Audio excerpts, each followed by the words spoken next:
Warga Kelurahan Karangtengah, Kecamatan Sanan Wetan, Kota Blitar, Jawa Timur, dihebohkan oleh temuan dua mayat yang sudah mulai membusuk ada di sebuah rumah di Jalan Sulawesi pada Senin 1 Januari 2024 sore.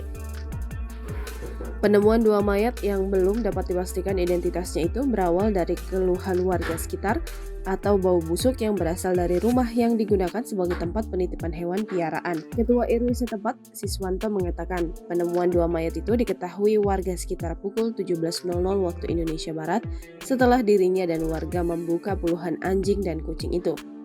Warga resah karena ada bau bangkai. Akhirnya ini tadi saya ke lokasi. Ternyata ada mayat dan mayat itu satu.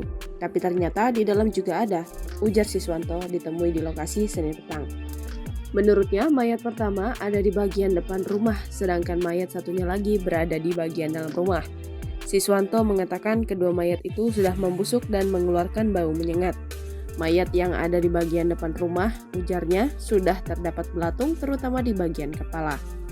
Yang di dalam banyak terdapat darah berceceran, tapi yang di luar juga ada bekas darah, tuturnya.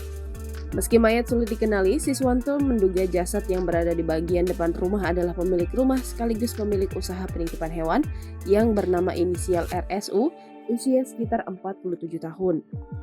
Kalau dia warga asli sini memang, tapi jarang bersosialisasi dengan lingkungan tetangga, tuturnya. Sedangkan mayat yang berada di bagian dalam rumah, lanjutnya diduga adalah pembantu dari RSU yang Siswanto belum ketahui identitasnya.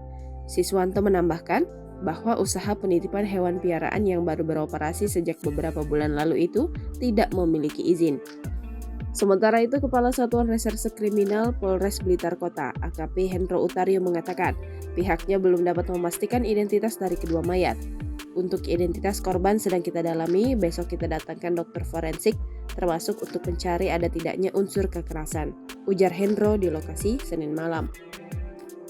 Download Tribun X sekarang, menghadirkan lokal menjadi Indonesia.